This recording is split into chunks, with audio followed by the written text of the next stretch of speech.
Hello, everyone. Welcome to our webinar. We're delighted to host today's forum and welcome the many practitioners and change agents joining us from across the United States and abroad. In this ongoing webinar series, we've shared stories of large and mid-sized change initiatives for organizational and leadership development. In today's session, titled A Proven Approach for Transforming Culture, we'll share an integrated approach that you may want to explore for your development and change efforts. Specifically, our story is of a small Canadian financial firm at the crossroads of change and how they transform their culture. This change journey took place in an area known as Crossroads Country, a close-knit community united by prairie values of grassroots, hometowns, family, and cooperation. Several of the background images in our presentation are of the prairie where our client company is located. For our agenda today, we'll start with an overview of the client situation, then share an integrated approach that includes a common framework for culture measurement, leadership staff and team development, and a culture remeasure. We'll review key learnings and close with questions and answers. Some reminders before we begin. We are recording today's session, so watch your email in the next few days for the recording and the PowerPoint slide deck. Please submit any questions using the questions pane, and we'll address as many as possible at the end of the session. And finally, if we experience any connectivity issues, please be patient as things will be resolved as soon as possible. For today's speakers, my name is Mary McCulloch and I'll be your moderator. I'm also the Director of Leadership and Culture Solutions at Human Synergistics in the United States. I'm thrilled to be joined by our guest speaker, Alan Stewart, the President of Human Synergistics Canada. Alan has an extensive consulting background in training and development, both internal and external, in the corporate and education sectors. I've known Alan for many years, and it's great to welcome him to share this transformational story. Hello, Alan. Hello, Mary. Thank you very much. And hello, everyone in the United States and Canada. And I hear there's some people from Great Britain, so welcome. I've been using Human Synergistics products since the early 80s when I was an internal consultant for a national company here in Canada. And we had a great program that used, again, an integration of several Human Synergistics products with other products as well. So I'm really happy to be here and share my story, our story. Well, I'm excited. All right, Alan. So before we begin, I'd like to share a little bit about Human Synergistics for those of you who may be new to our work. Founded in 1971, Human Synergistics was a pioneer in developing and validating 360 feedback assessments and organizational culture surveys. Our unique integrated diagnostic system includes development solutions for all levels within the organization. So whether you're developing individuals, leaders, teams, or organizational culture, or working across multiple levels, our integrated approach provides a common framework and language. Over the past 50 years, we have worked on thousands of projects in all types of organizations, from preschools to nuclear power plants, including many Fortune 500 and Ivy League university clients as well. And we appreciate our global network of accredited practitioners and the work they do with leaders and their teams to increase constructive behaviors in a world that is undergoing enormous change and uncertainty. Thank you all for your good work. With that said, let's get started, Alan. Take us through the situation. Tell us a bit about your client, why they contacted you. Frame this out for us. Thank you, Barry. Yeah, the client, has already been said, was Crossroads Credit Union. They operate in Saskatchewan. They have 3 or 4 branches that they operate. And they came to us with a problem or a concern. They're concerned mainly about the people. They had high turnover. They felt there was reduced engagement. a lot of inconsistencies, and they basically asked us what we would suggest to help and turn it around. It really became what I like to think of as a consultant's dream.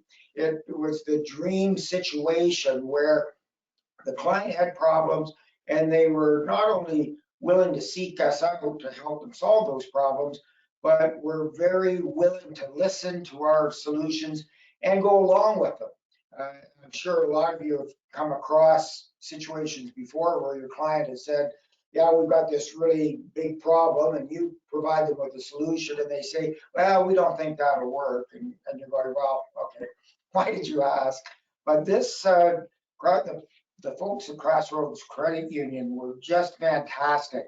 And we suggested right up front that merely measuring their culture, we believed it was a culture problem, but rather than just simply measure it, let's start by talking about a complete solution.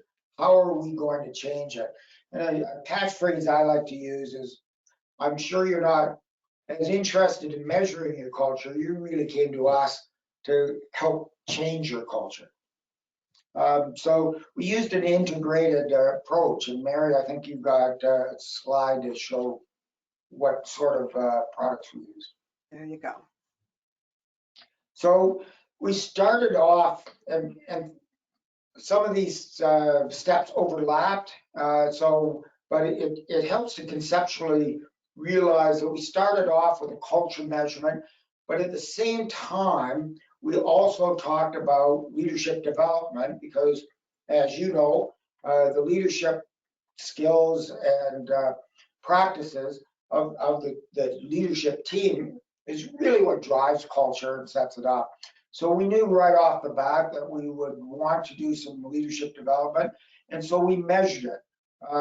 We measured the leadership development at the same time as the culture measurement. That allowed us to go out to the organization with both these assessments hand in hand, and I'll talk a bit about that, a little more about that later. But we also had a really unique opportunity to do staff development or non-leadership development with the staff. And then we ended up with a culture remeasure.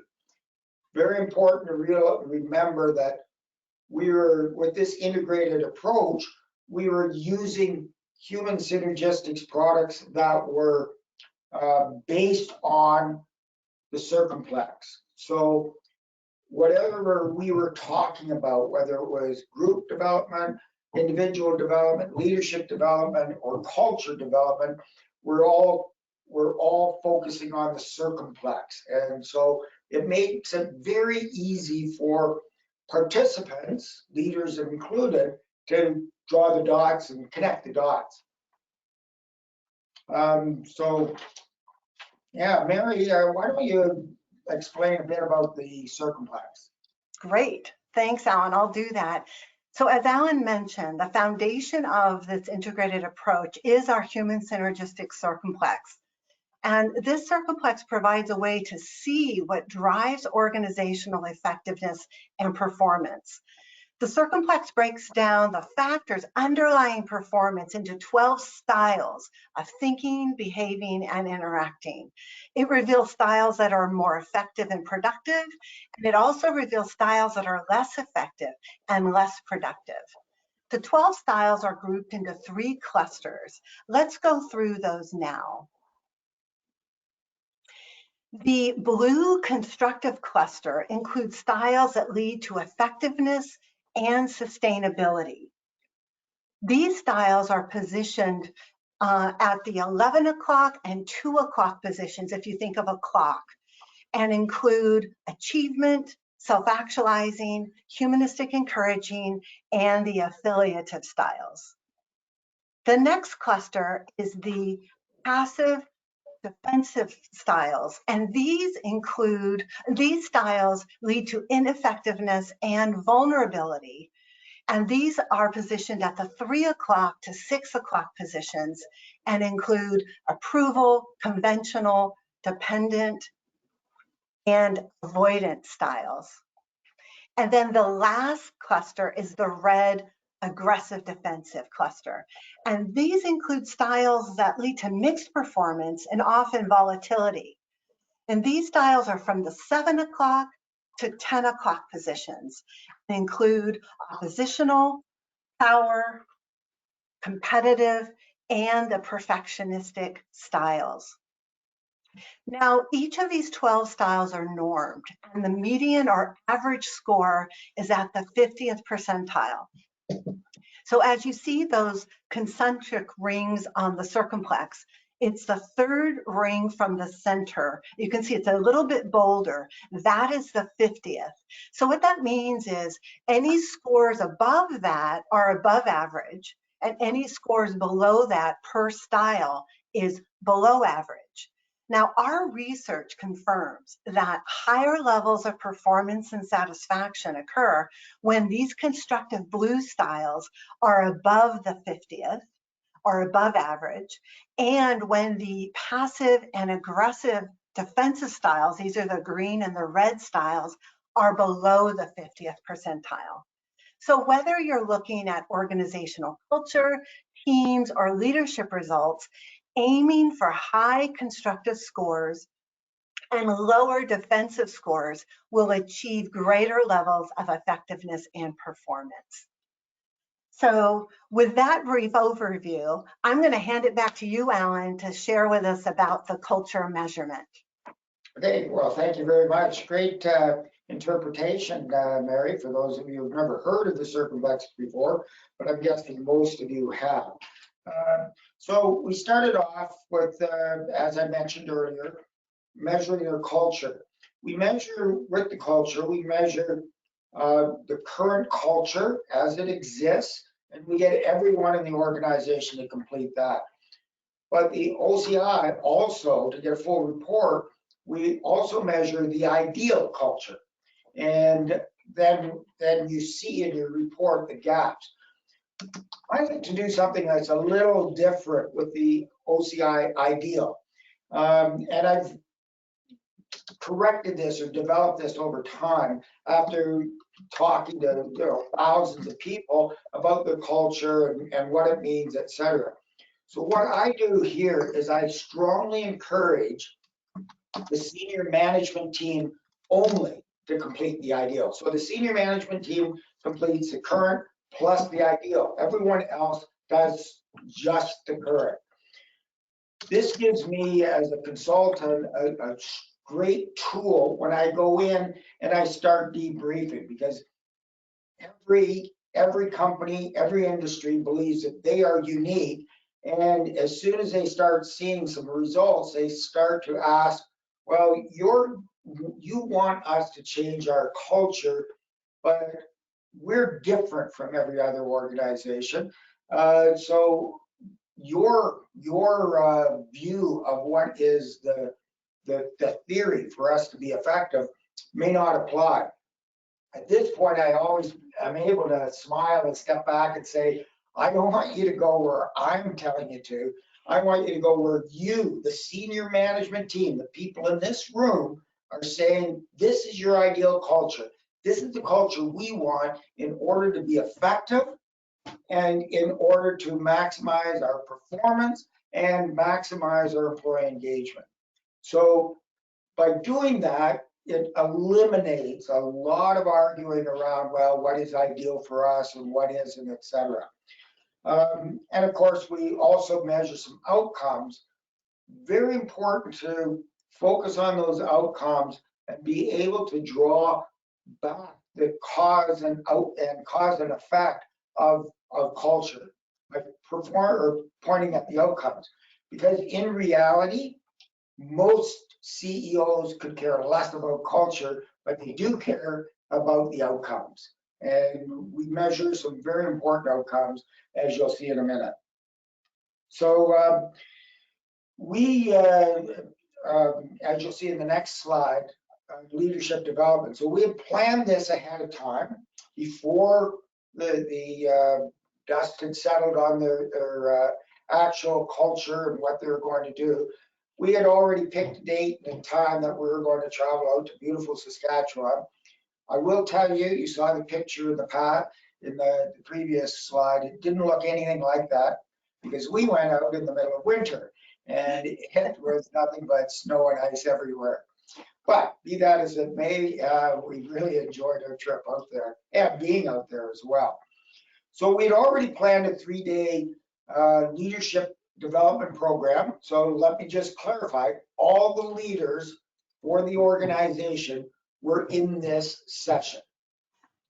So that's important to remember. But we also came armed with their results from their OCI, their culture results.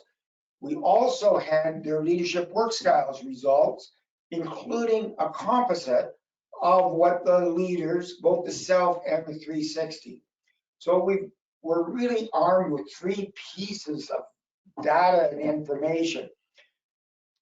That enabled us to prepare a little bit differently than we normally would, in the fact that we knew ahead of time, based on their culture, what sort of questions, resistance, tie-ins, etc., was going to happen.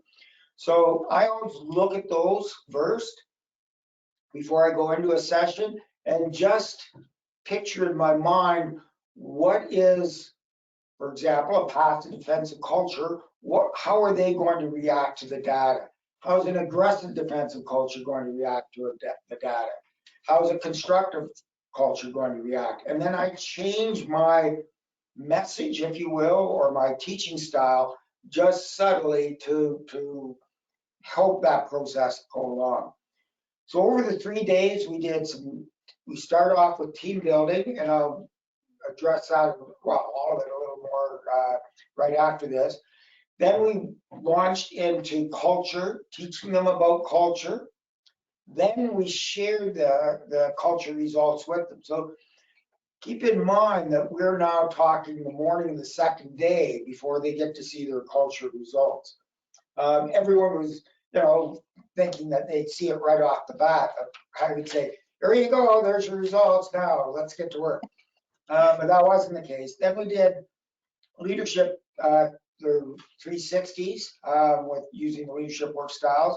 And we also introduced a coaching simulation.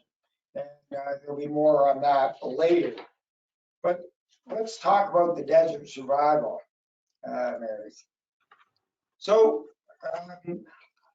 I'm not sure how many people have used it, but desert survival, the desert survival simulation, is the single most popular training tool in the world. It's used all over, and it's been used for a long time. We still get lots of calls from people who say, gee, I went through the desert survival situation at university, and it was great. Now, that was 20 years ago. Do you remember me? And I'm going, well, I didn't teach it, but no, I don't. And then they say, we want to do it in our organization. So I chose desert survival for 2 reasons. One was that reason, that people remember it for a long, long time. But the second one was I wanted to have a survival simulation. And remember what I said about Saskatchewan being the dead of winter. If you're not familiar with it, it's fairly well north. Saskatchewan starts at the 49th parallel and ends at the 60th. And Crossroads was in the middle of just short of the middle of the province. So it gets quite cold in the winter. So I wanted to shy away from subarctic survival. I knew if I did subarctic survival, there would be participants there who actually were experts. The whole advantage of doing a survival simulation is that the chances of having an expert are slim, and you don't want one. If you don't have an expert, then it's an easy, even playing field, so that everyone knows that, okay, everyone knows something about desert survival, but no one knows everything. So therefore, the only way to do well in it is work together as a team.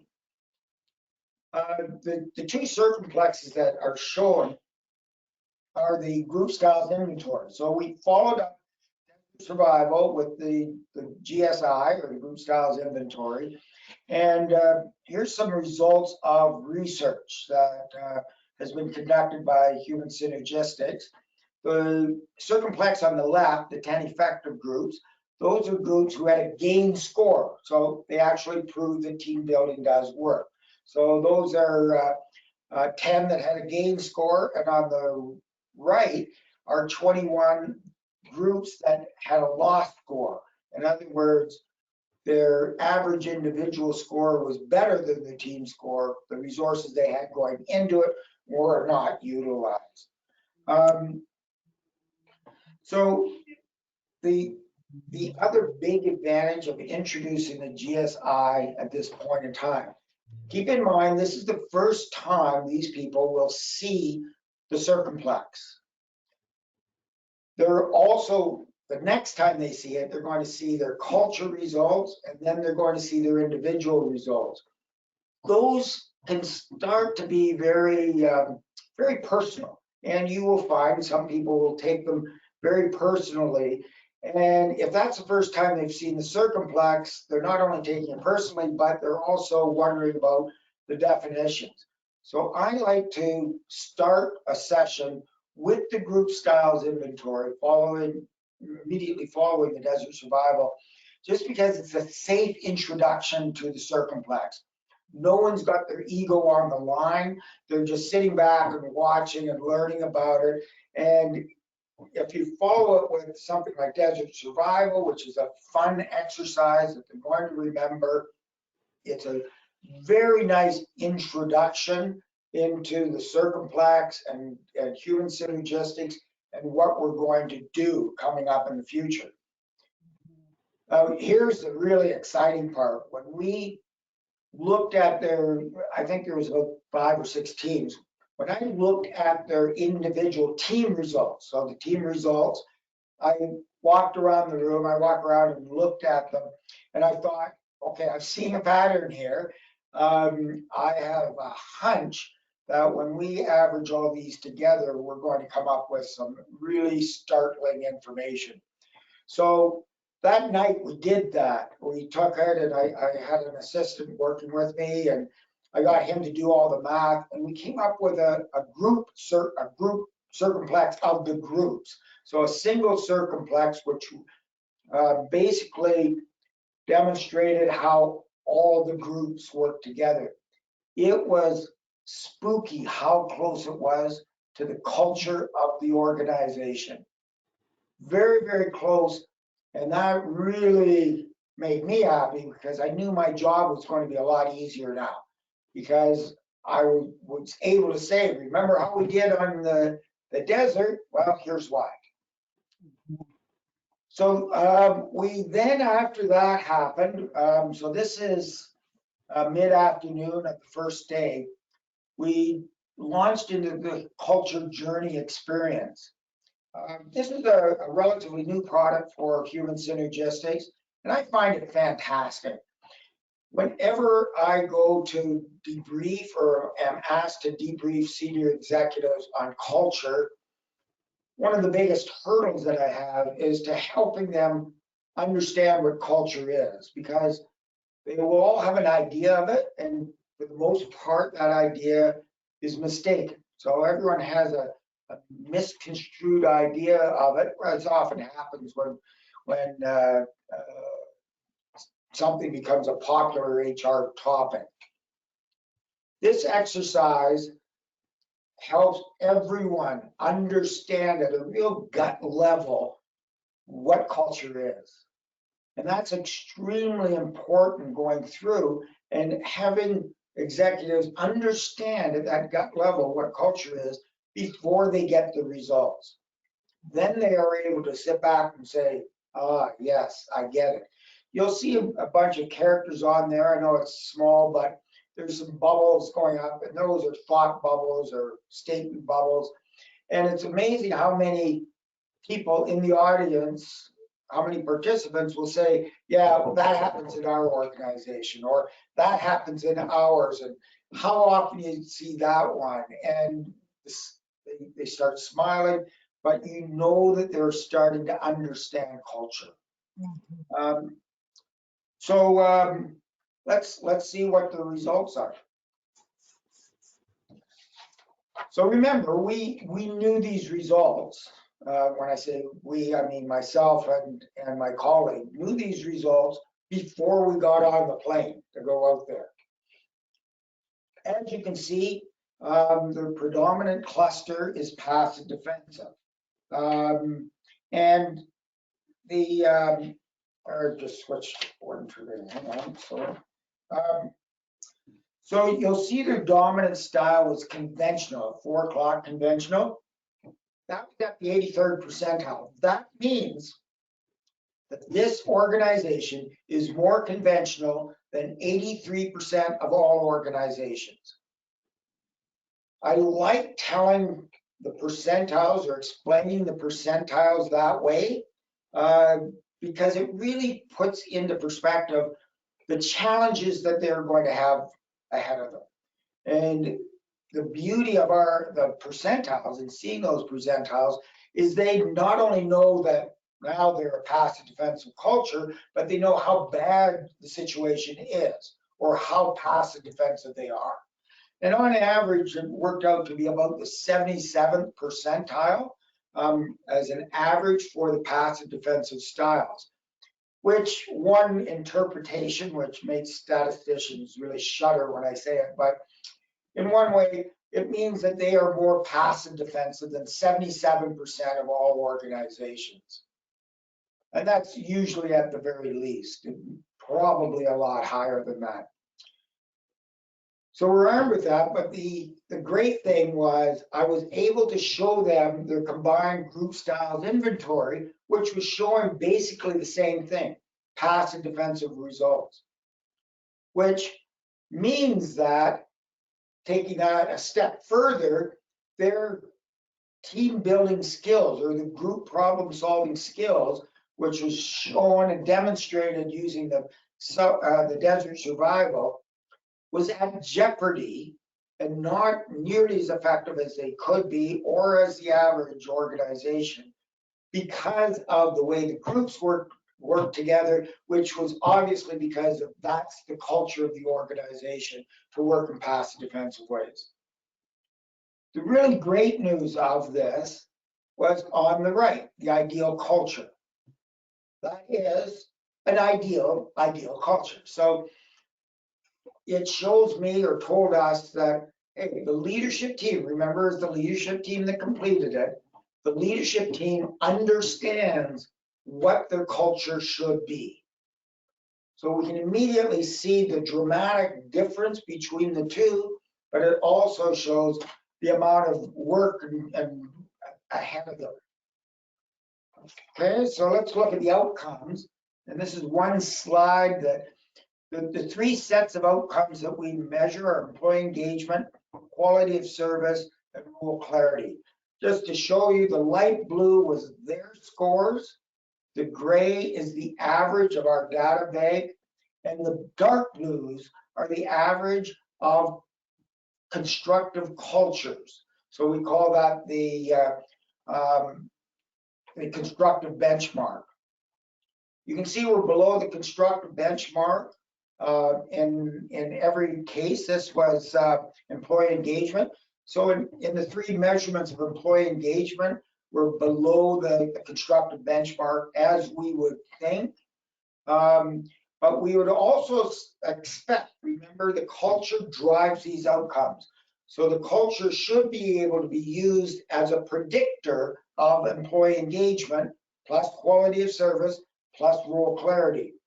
And you'll see that based on their culture results, they should have technically been below the historical average. But you see in one of them, which is intention to stay, I believe, yeah, intention to stay, the middle one, where they're actually higher than the historical average.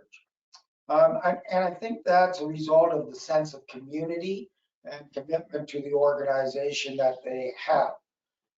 It still follows that the correlation between culture and outcomes still exists. So we know that if we can improve the culture, we will improve employee engagement, as well as quality of service, That's the big one to keep in the back of your mind, and role clarity. So let's look at the results of their leadership assessments. So as I said, we did a self and a 360. So you see on the left, the self-description composite for them. And here the dependent is high, that is the highest style, followed by approval and humanistic encouraging. So that means that the leadership team thinks, yeah, we are too passive defensive, but you know what? We're very humanistic. When we look at the 360 or the description by others on the right-hand side, they do see the passive defensive, and you'll see how they scored it a little higher. And that's not unusual when you don't have to display too many passive defensive traits and behaviors, and people really jump in and say, yeah, you're passive defensive. But it's also, they've got a much lower score in the constructive areas. And when subordinates see their leaders acting in passive defensive ways, they typically do score them a lot harsher than people see themselves in the constructive areas, because it's very hard to look humanistic if every time you're asked a question, someone asks you a question, you say, well, let me check what the policy manual says first, or I better ask someone about that, you know. Then they think, well, you really don't care about me. So nothing there is inconsistent. But the amazing thing is, again, if we look at the next slide, and we'll show culture and these two together. All right, a little delay here. I'll get to this. There you That's go. okay. See, this is spooky. I don't know how else to say it, but this is again a consultant's dream that everything works out the way it should, and really it did. There could not be a more compelling argument. Remember that the leadership team, it's their responsibility to take the values of the organization and transfer that into expectations in day-to-day life on the job, which is culture. And so if you've got a passive defensive leadership team and everyone sees them as passive defensive, then you want to be pretty sure that the culture is going to come out passive defensive as well. Even looking at the constructive styles, achievement and humanistic are the two highest constructive styles throughout. It's this really, for those who understand what criterion validity is, this really proves that all of these instruments have criterion validity. That the leadership work styles should be a predictor of the current culture. Yeah, I was really great and really fantastic. What I do, if we go back, sorry, Barry, I just wanted to talk about the LWS debrief. So what we did was we debriefed the leadership work styles with them. Remember, by now they've seen this Circumplex. This is the third time that they are looking at it. They see similarities. Everything's making sense to them. They're nodding. They're going, aha, we understand it. They're talking to each other and saying, we've got to change. This is all on us. It's up to us. Let's have a concerted effort. So I do a group debrief, just going around the 12 styles quickly, telling them what it means. And then we followed up the following day with one-on-one coaching. But before any of that happened, we started that morning off with the coach simulation. Now, this is a simulation that's set in a sports environment. Don't get overly concerned by that. I've seen people who have do not like sports, never played sports, do extremely well in the coach simulation.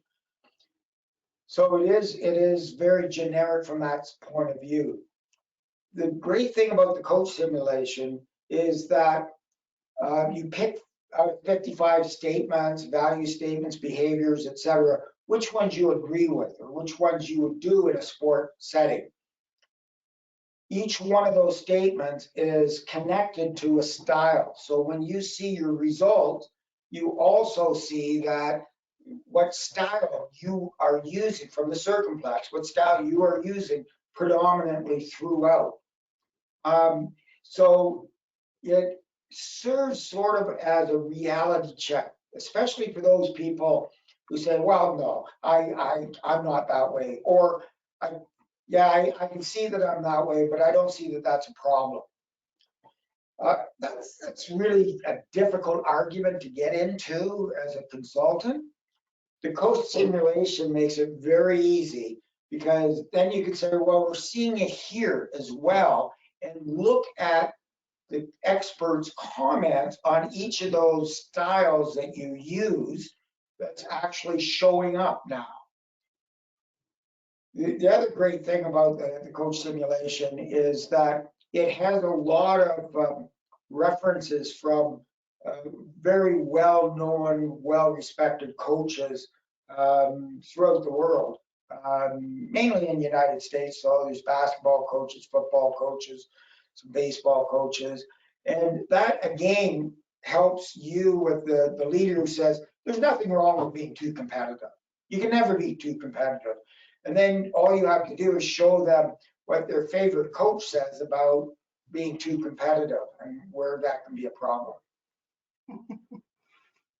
So then we had, that was the end, after we did the one-on-ones, that was the end of that trip. We came back later that fall to do a staff development day. Now, this organization has a fairly unique situation in Canada, in that in Canada, banks have to be closed for Remembrance Day, but it's not a statutory holiday. So it means that bank employees technically can work on that day. So what this organization does, instead of wasting it, they bring everyone in on a regular, annually, and they go through some sort of a training session or team building session or just some fun or whatever. So this time they invited us out there to do a one-day workshop, and we did team building using the desert survival, as we'll see in a minute. Then we connected that team building to their culture, but they also did the LSI as pre-work. So we showed up again with a very big box of their LSIs and knew what their composite was going to be like, so we could address that and address some of the issues in that. The one of the great things about that day session, and I know that not every organization can devote a full day to train everyone, all of their staff. For example, a hospital can't shut down and do it. But I encourage you, internal and external consultants, to test that assumption. There are a lot of organizations, say in manufacturing or other industries, that could shut down for a day and do a complete staff training session. Anyway, we started off with desert survival situation. I won't go into all of the details here, but suffice it to say, at the end of it, we had a large number of teams, about 12, I can't remember exactly how many, but approximately half the teams, 50% of the teams, had a gain score, indicating that the results were better than the average individual. But that also means half did not. Our stats at Human Synergistics shows that 75% of all teams have a gain score. So that means that this organization did not do as well as average on the group problem solving. We then use that as a segue into talking about culture. So we talked a bit about culture again, and then showed how those culture results, remember, passive defensive, what that looks like in a group problem solving setting, people sitting back, waiting for others to speak, not differing, rather than just nodding and going along with the status quo, etc., how they can result in scores that are less than ideal. So now we've got people all buying into this. So then we went to their individual LSI scores. There's the composite. Look familiar?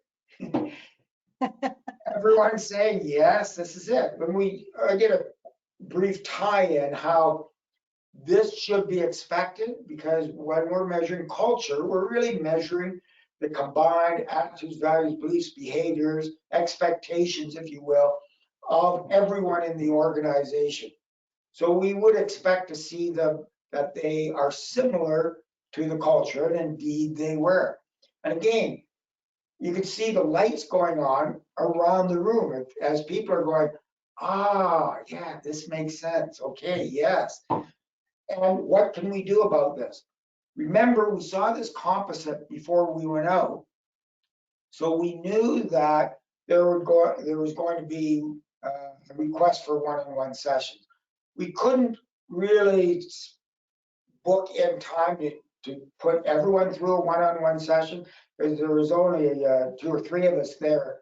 So we made it volunteer, but we knew that there was going to be a lot, and there indeed was. I think 3/4 of the staff signed up for it, and that meant like half of them stayed late.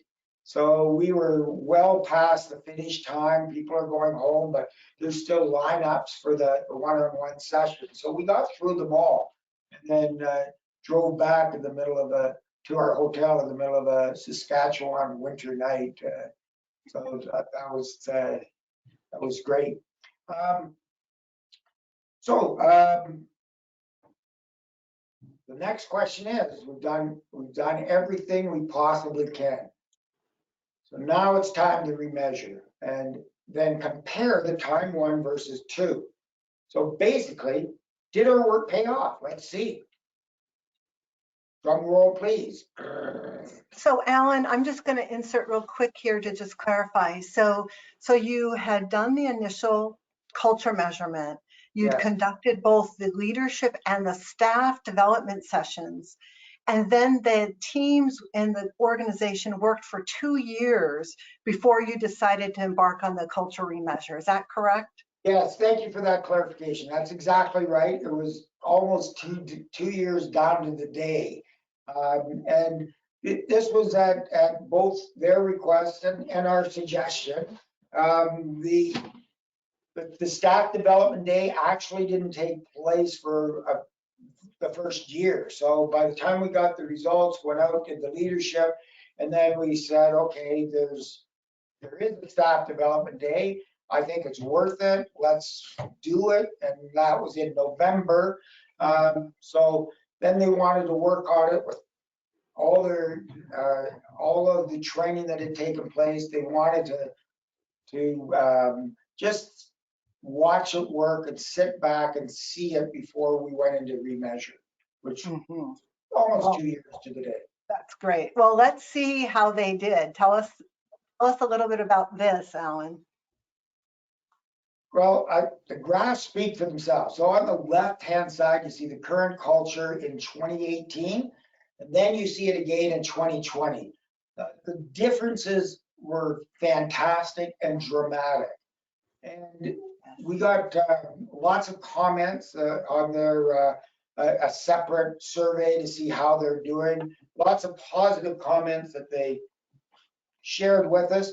And the interesting thing about this is, with the comments on after the 2020 survey, where the comments were, as part of them were as you would expect. It's a nicer place to work. We really like working here. This is great.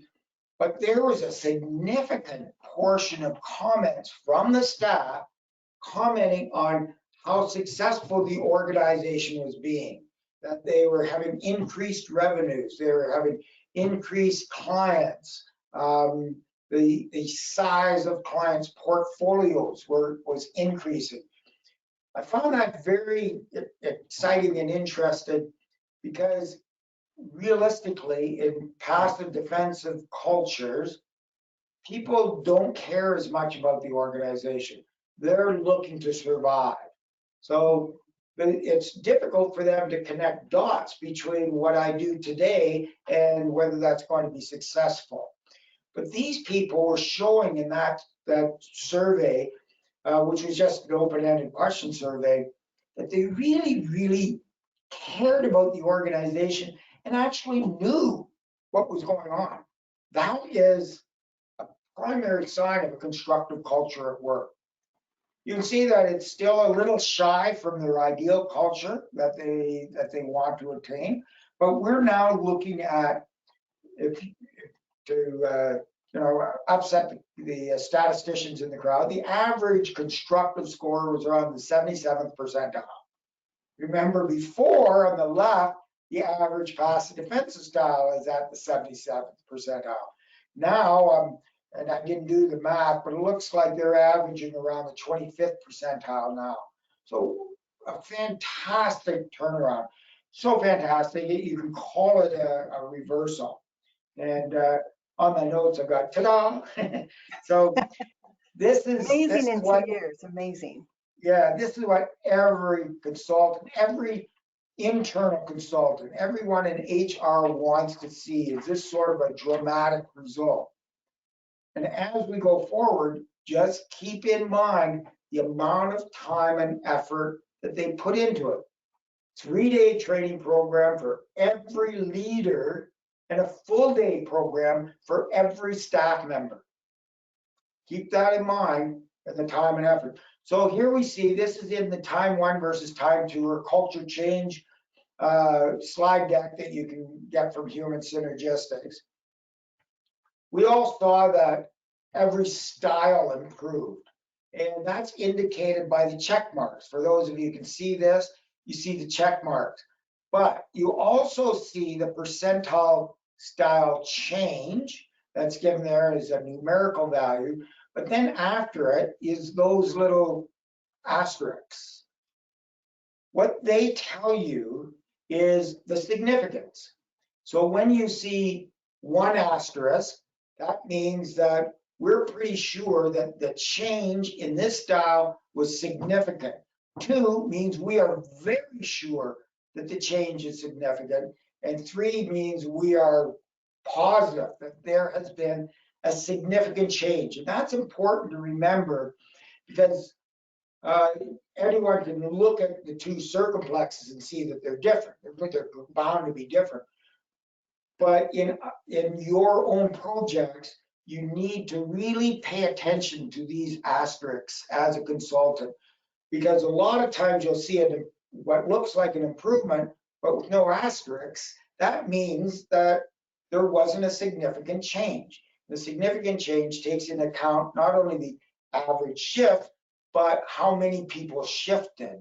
And that's determined through a standard deviation, which you don't really need to know. You just need to know that this asterisk, the more asterisks you see, means the more people changed either the positive or the negative. And these are all positive changes. Yeah, amazing. But here's the proof of the pudding. Does it make a difference in what we call criterion validity? Is the instrument valid to the point where it is able to predict and is correlated to outcomes? So if we can predict outcomes using the original culture, we should also be able to predict the outcomes, and because they're better, the second one is better, we should see an improvement in the 3 sets of outcomes. Again, role clarity and consistency, quality of service, and employee engagement. And really, role clarity and consistency feed into both quality of service and employee engagement. So you're really looking at those 2. You need to understand that when you are talking about quality of service or product quality, whatever type of industry you're in, and employee engagement, improving those is really improving the long-term viability of the organization. If you leave with nothing else, if you remember nothing else in this whole webinar, just remember that improving the culture of the organization will improve the long-term viability of that organization. Period. That's all you need to remember. But let's look at the numbers. So we saw that employee engagement increased by 20%. Now, anyone who doesn't want their company's employee engagement to increase by 20%, you're excused. You can leave. That's okay. We don't mind. Everyone wants that. And look at the difference in quality of service, 10%. I want you to remember that number, 10%, because we're going to come back to it. So what do you have the next slide? This was just a survey that they do independently. It's not a human synergistic survey, but just to show that there's no smokes and mirrors and that we're driving our own data. This showed it. You look at the 2018, that score of 5, you don't need to know what it means other than the higher the score, the better.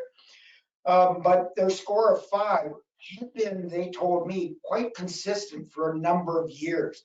They tried different stuff to try and get it to change. And that was one of the things they were worried about when they came to see us.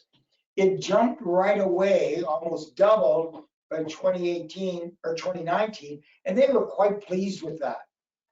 Think about how pleased they were when they saw the results in 2020. They were ecstatic. So this is an independent survey which corresponds with the outcome data in the OCI.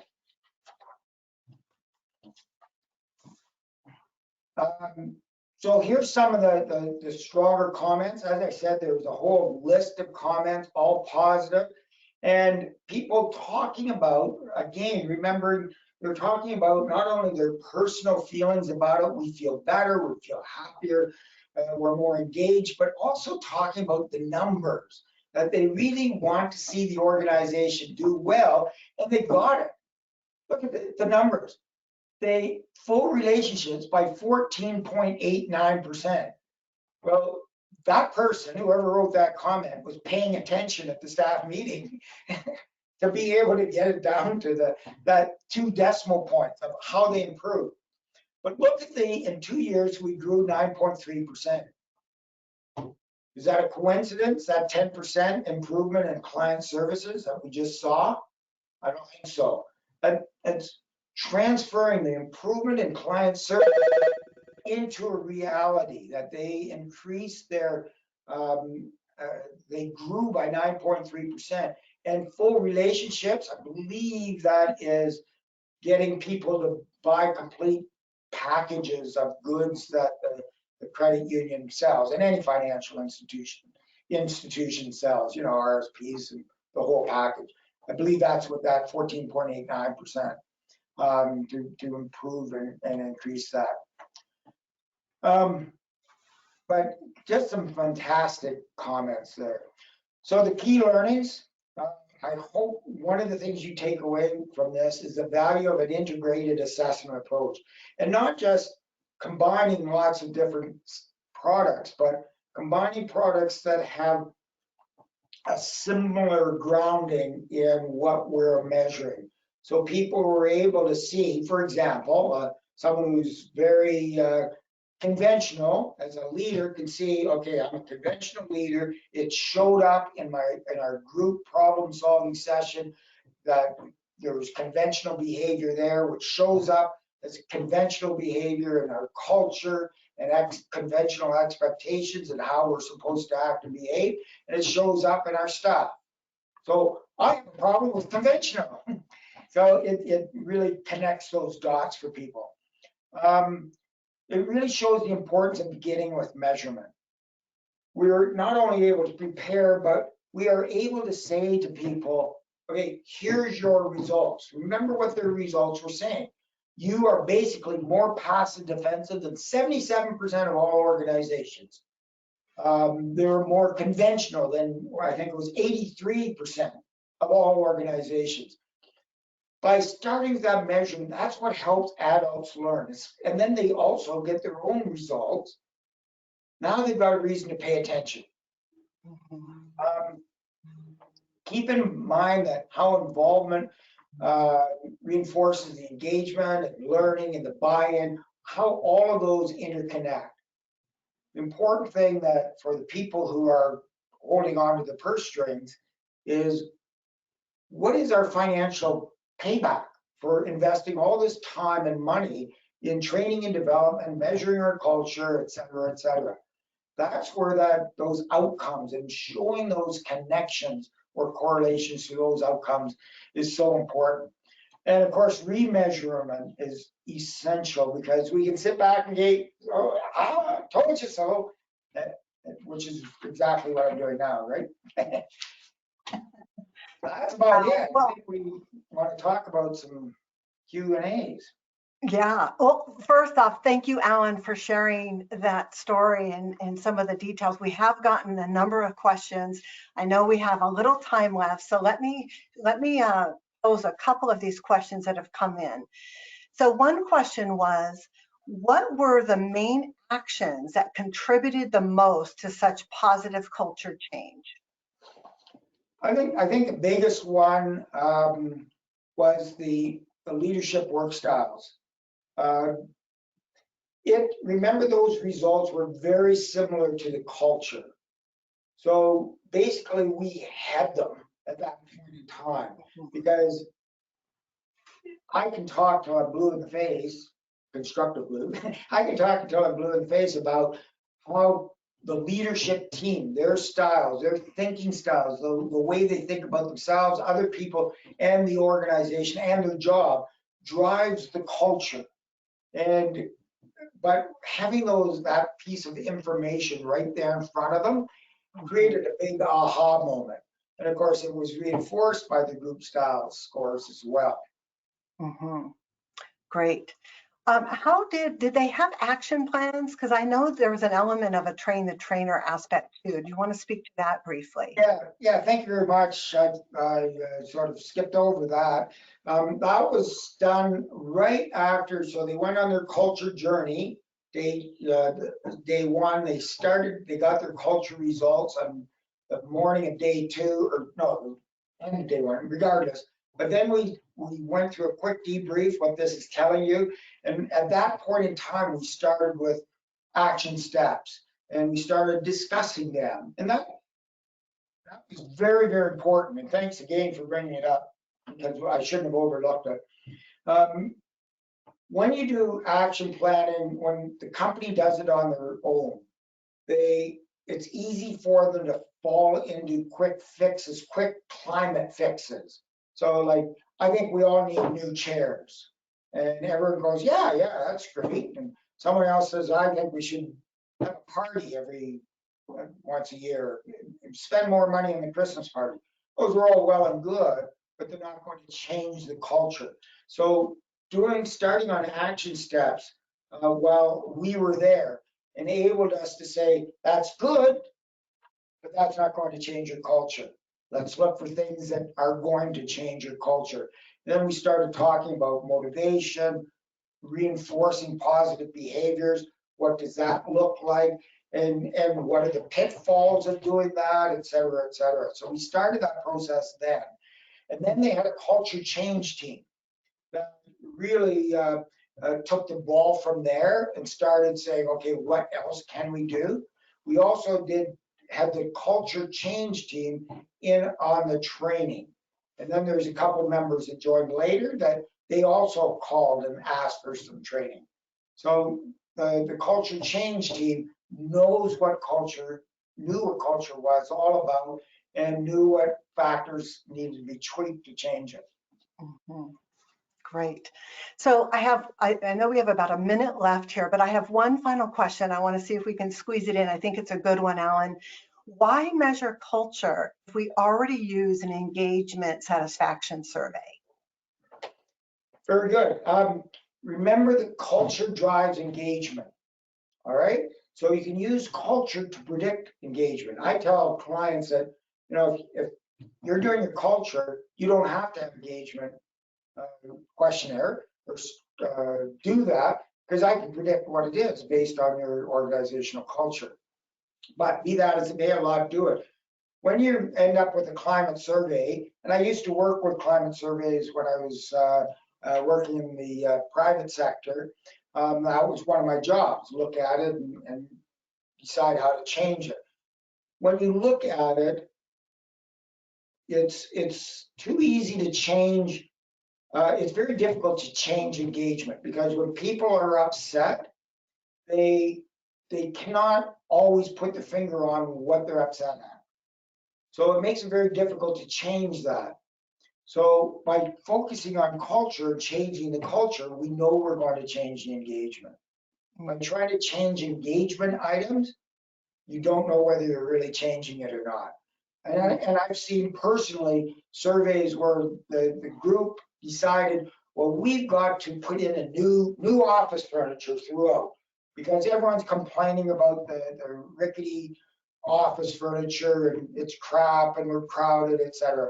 So they spent millions building, and this is a large organization that will remain nameless, spent millions on having a brand new head office space, etc. Their engagement didn't change a bit. They felt it went up right away when they took a little quick pulse survey, and everyone was happy the first day there, but 6 months in, it's back to where it was. So culture is the real driver of change. And I'll just leave you with this quick analogy. When you measure engagement, what you're doing is you're measuring the climate. So that's like a thermometer. You can see what the temperature is, and you can say it's hot or cold. But measuring culture is like using a thermostat. Not only can you predict what the temperature is going to be, but you can also know what to do to change it. Mm-hmm. Excellent, excellent. Well, I thank you so much, Alan, for your time today, sharing your insights and your ideas. And we thank everyone for joining us. If you're interested in our work, please reach out to us. And we wish you all a great rest of your day. Thanks, everyone. And good luck with your culture journeys. Yes, very good.